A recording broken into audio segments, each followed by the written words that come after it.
Adam, how about this idea to save the world? Offer any man in the entire United States 15 grand to get a vasectomy. Caveats, you get 10 grand in cash. We freeze 3 donations of sperm, so you can come back and have a kid whenever you want. And 5 of that grand goes into an IRA. That gives you money, that gives you incentive, that gives you retirement. And it also stops unwanted children. You actually have to physically go and get it and show the initiative to have a child instead of having one you cannot care. Give me your thoughts. Peace. You can leave us a message at 888-634-1744. I'm for all that Orwellian shit. If you have 3 kids and you're on welfare and you want a 4th, we're putting some Norplant in you. And everyone's like, huh? What? That's insane. It's like, well, don't ask for money. Then as long as you're asking for money, then we have some things we'd like you to do, like not shit out any more kids. And by the way, we'll take it out when you show me the first stub for your first gig. And by the way, it's for you, idiot. It's not for me. Anyway. I think you can give them $15. They think people would do it for that. Probably right. I don't think 15,000. Yeah, they probably do it. Yeah, especially if you put them on the air. No, that's the craziest thing. Whenever you watch any of those 48-hour murder mysteries or whatever, it's like NFL great Ray Carruth and his 19-year-old pregnant, 9-month pregnant girlfriend offered this guy $2,600 to kill her. And it's like, the guy's like, yeah, I'm in. And you can get people killed for much less than $5,000, which is good to know. Good to know. Yeah, don't tell Lynette, but it's scary. I mean, you think we think, oh, well, 100,000 or whatever. No, it's like $4,000. And well, you see, if you watch these like 48 hours, you watch all these murder shows, and they always wind up, finding the guys that actually killed them. It's like $10,000 a person. To kill someone or less, or like less, I said, you got to find Ray. You got to find Gary. You got to find Ray Carruth and what they interviewed the guy from prison. He was like, he was really repentant. He's like, yeah, I made a mistake. I should have killed her. He left her alive long enough to talk. Finger. And the kid is getting, the unborn kid is getting. No. Ray Carruth is getting out of prison. Right. And once visitation of the unborn child after he put a hit on Mama. He found Jesus. I bet he did. He found Jesus. He's in the joint. Yeah. So, Pauly, we got dates to give out as well, and you can go to paulyshore.com and find out. He's going to be Flappers here in Burbank, which is a really cool, intimate club we've played many times. Flappers in Burbank. It's July 7th and 8th, and then it's La Jolla Comedy Store. That's July 14th and 15th, and then off to another good club, Helium in Philadelphia. That's July 21st, 22nd. Pauly Shore Stands Alone. I really enjoyed that documentary. Thank you. Thanks. I watched it with my wife because I was showing her, like, this is what it's like. Like, this is life on the road. Yeah. And I thought it was very kind of bittersweet and sort of self-effacing, like you weren't doing one of those rapper moves where you take a picture of yourself in front of a Learjet and then fly Southwest. That's Kevin Hart. To the gig. Kevin Hart. You were actually just doing it. But as I was thinking about it, and I had to go experience this on the road, the step backwards, like the humbling of the step backwards. I remember going after the radio career folded and before the podcast stuff took off, just going to like Mansfield, Pennsylvania, and playing like a college with like 80 people sitting in there. Yeah. And the saddest part is the guy read my entire IMDb page before I came out. So it was like, you know him from The Man Show, you know him from Loveline, you know him from Syndicated Radio. It's like all the stuff I wasn't doing anymore. Do you have feelings about that? It's pretty much life. I don't think it's the career. I think it's just like life. I think you just kind of, I'm going to be 50 next year. Not that that means something, but you just start to kind of look at what you have as opposed to what you don't have. I actually like those kind of shit gigs because I find humor in them. You know what I mean? And I know I'm not going to be there forever.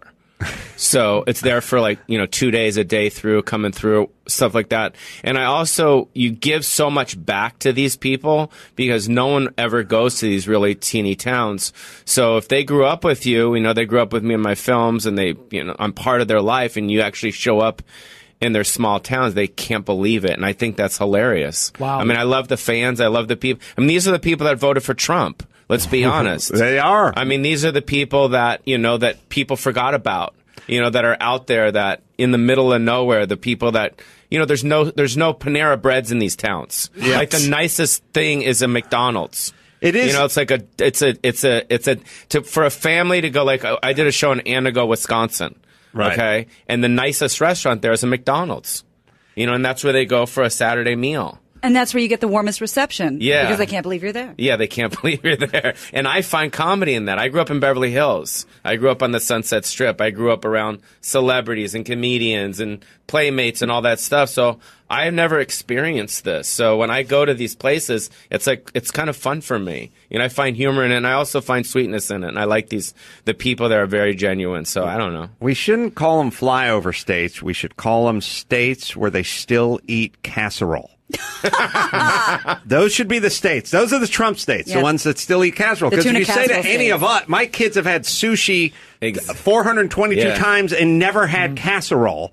Except for I had my nanny make them the low carb one from the low carb cookbook. Tasty. Yeah, it worked. That's the only casserole they've ever tasted. But these are cities and towns where they still serve it up. Yeah, and and on top of the casserole, just so you're clear, they crunch up Cheez-Its and they put them on top. Yeah. And they're excited about it. Mm-hmm. It's not like disgusting to them. Or cornflakes or potato chips. Yeah. So where were you in the movie? I thought I was going to shit on points, but that was something else. I thought you were I thought you went to like Anchorage at some point. No, but maybe it was just Wisconsin. And it was all over Wisconsin. During the winter time. Yeah, it was all over Wisconsin. Bleak. Yeah. But, yes, and they are so much more excited to see you there than they are going to Beverly Hills or Encino or someplace like that. Yeah. So now you get to I'm Dying Up Here, which every time I see it, I just go, oh, that's, they talk about the main room and the main stage Goldie. and all Goldie and all that kind of stuff. And I think that's Pauly, that's Mitzi. The club looks like the parking lot, the side door and stuff looks like the Comedy Store. Where do they film that? Do you know? I didn't think it looked like the... Well, you know better than I do. But the times when you'd pull into the parking lot in between the hotel and the Comedy Store and come in through the side... Maybe a little... to me, it kind of looked like maybe like the Westwood Club. A little bit like that back in those days. The Westwood Club was right in the strip, right in the heart there, right off of... it was, right by UCLA. Yeah, it was over there. But I watched it, because people were always asking me about the show. They're like, what did you think? And I hadn't seen it, and then I finally started kind of binge watching it. And for me, it was very weird. You know what I mean? Like, sad, but also, like, kind of cool. And then also, like, I was kind of pissed. And do you know what I mean? It's not like, oh my God, this is so awesome. It was like a very combination. So, well, it's it's your life, which is bizarre. Like, how old were you when your mom took the club and your mom and your dad took the club? It was 72. But you have to understand something. Jim Carrey optioned the book. So this is Jim Carrey in the book's point of view of what happened. So Jim Carrey, just so you're clear, he didn't come to the Comedy Store in the 70s. Right. He came to the Comedy Store in the late 80s, mid 80s. So his point of view is someone else's point of view. I actually lived it, and I actually saw it. I was there the whole time. So your mom got it. So you were born in 67? 68. 68. Yes. Your mom got it in 72? Your parents got it in 72. So you're 4, and then I guess I was there the whole time. As soon as you could walk, you were just showing up. Yeah, I was there. I mean, in the 70s, it was, Red Fox. It was Pat McCormick. It was, who else was there? Lenny Schultz was there. Billy Braver, Steve Landsberg, David Letterman, all those guys. It was that school. Right. That was... Steve Landsberg is the guy from Barney Miller, if you're picturing the guy. Very funny guy. He was great. So you're growing up there. Yeah. Right? Yeah. And... when do your mom and your dad then divorce? And your mom at 4, and then they fought, in court for the club. Mm-hmm. And then to this day, my mom says she won it in the divorce, and my dad says he gave it to her. And that was that Ciro's before that?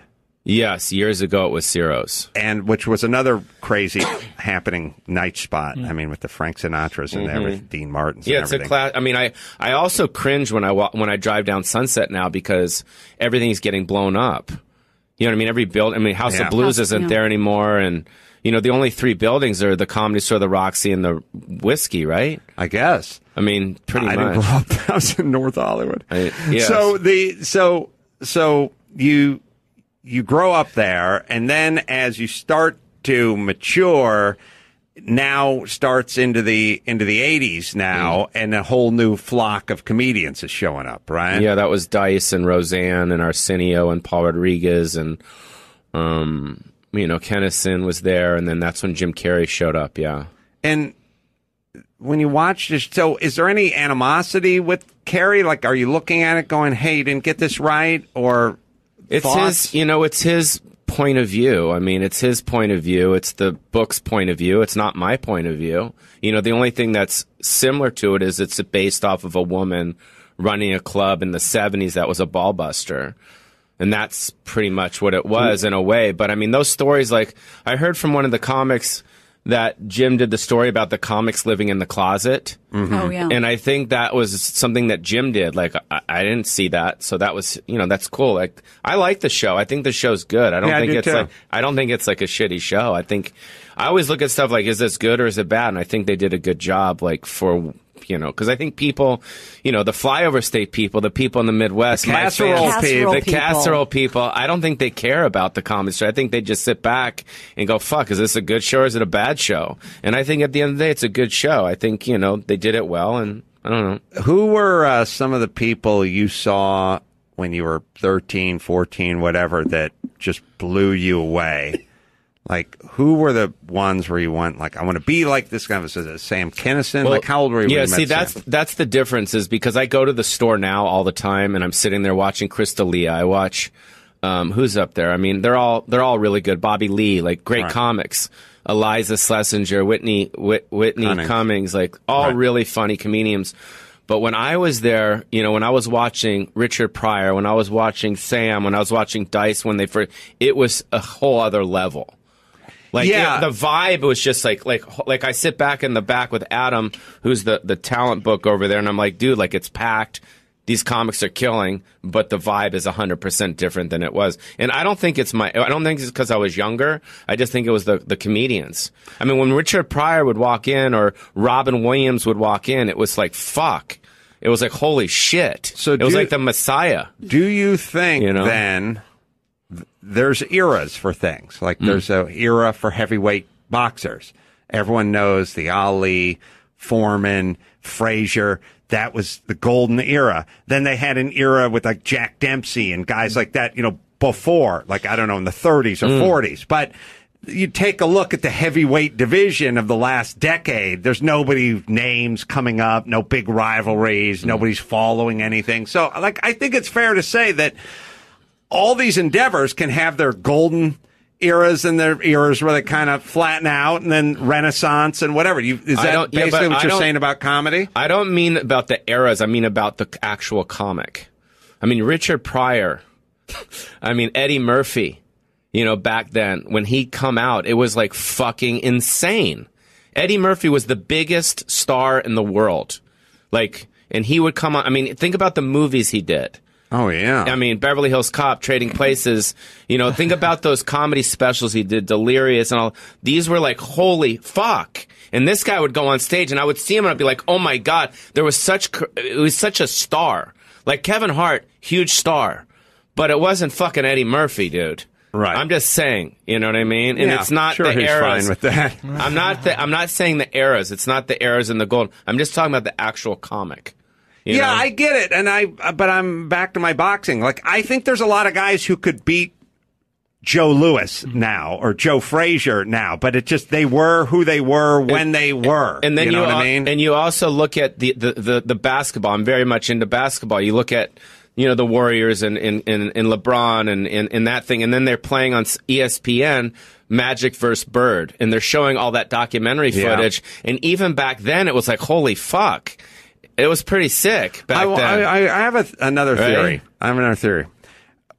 Can we ever recapture that because of all the modalities. Like I walk into my living room and my daughter's watching Cake Bosses, and then you go into the next one and they got the one that's all about aquariums.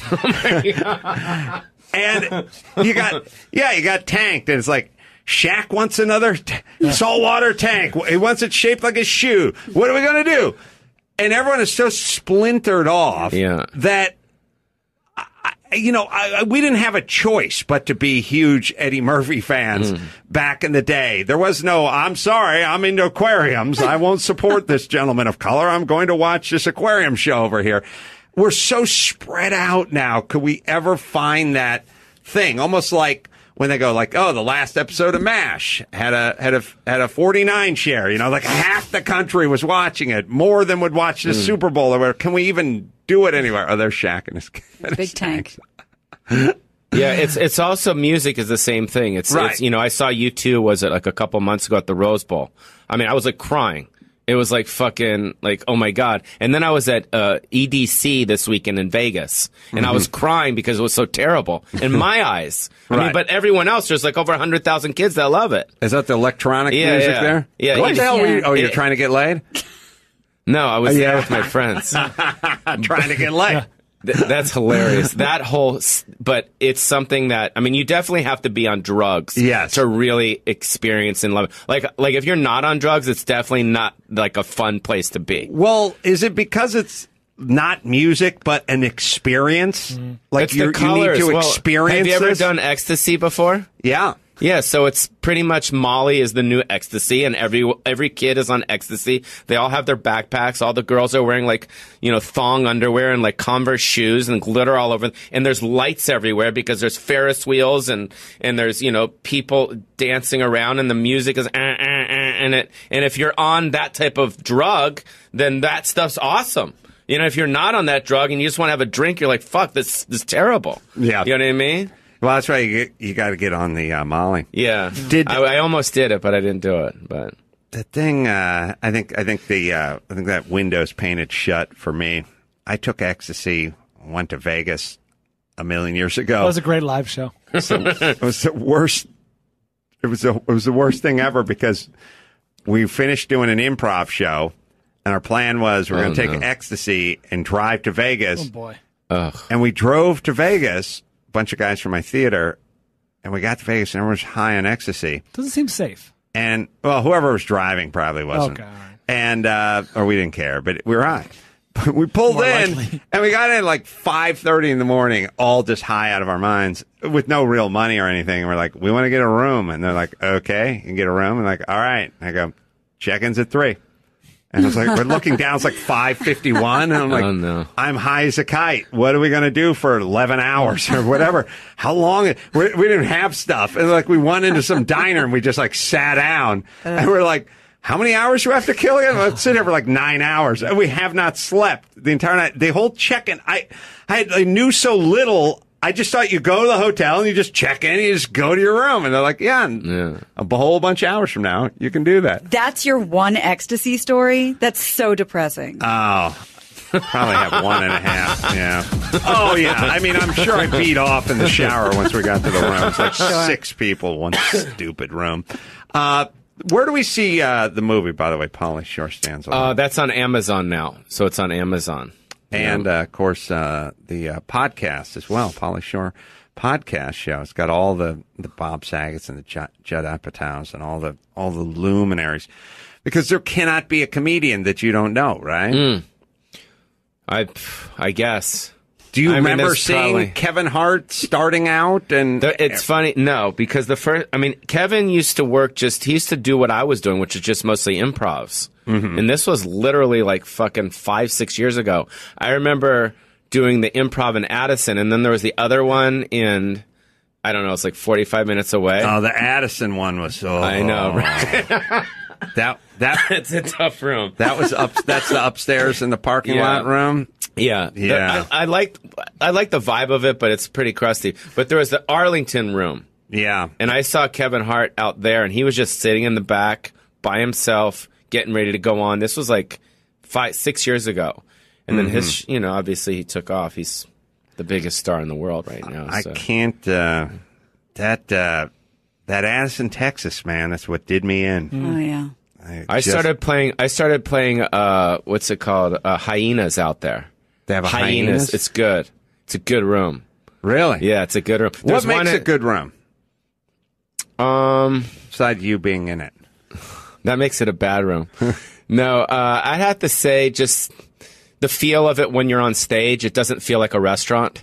Mm-hmm. You know what I mean? It doesn't feel like there's people eating that are more excited about eating their open face sandwich. And the ceiling's not too close to your head. Yeah. And there are weird little things you notice that almost no club has, but I was doing one in, I don't know, Minneapolis. I can't remember what it was, but I walked out on stage and I looked out in the audience and I saw up high on the wall a big digital clock. And I went, oh, that's smart. They put a clock. Like you walk out at 8, you're going until 9:30 or whatever it is. Like why? How come every club doesn't have that? Seems stupid. Now, especially when they want you to hey, keep it tight to 90 or 60 minutes, or we got another act coming on, or we got to clear the room out. I remember kind of looking up, going, oh, there it is. And then I started wondering, I wonder if comedians feel sort of distracted, almost like watching a pot boil water or something. Yeah. I mean, when you're doing 90 minutes and you talk your head off and you look up and you went, 11 minutes went past. It feels I got nothing left. It's a little intimidating. It's now 8:13. I hit the stage at 8:02. Yeah. Also, the acoustics, I think, are important in the feel, when you're on stage, how they light the room and the sound. And, I like having monitors, I don't like it. Also, some of the rooms have speakers in the ceiling. That's not good. Oh, really? I noticed right up in the ceiling. I noticed in the doc you went and walked around and counted chairs. Yeah. Because those guys will rip you off, right? 100%, yeah. So they basically just do the thing that was in my movie Road Hard, where they go the room holds 310. We were full, so there's the count is 231. Right. And you're like 230, a lot of comps, we gave a lot of radio comps, and you're like, how many? Well, whatever it is. Yeah. And you're like, I don't know how to verify the radio comps that you gave away, but you're staring to a full room that holds 310 people, and the guy's paying you for 222. And it just doesn't feel right?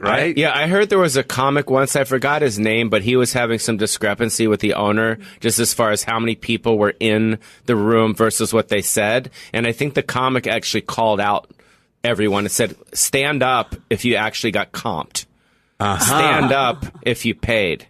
Right. And it was just flat right like that. You just busted. Yeah, Paulie's walking around with his umpire clicker or his doorman clicker, and he's just fire marshal clicker, and he's walking. What do you mean? Yeah, and he's walking, counting chairs, right? Well, it's what happens when you make a percentage deal, and a lot of times I like to make percentage deals just because it's fairer. You know what I mean? I would hate to say, oh, I want a 10,000 guarantee, and you sell half that, and you've only made them a certain amount, and then you have a bad taste in their mouth. But if you have an 80% of the door, and it's a $25 ticket, then that's what you get. Right. You know what I mean? So if you sell, you sell. If you don't, you don't. So yep, right? It's a business, man. Yeah.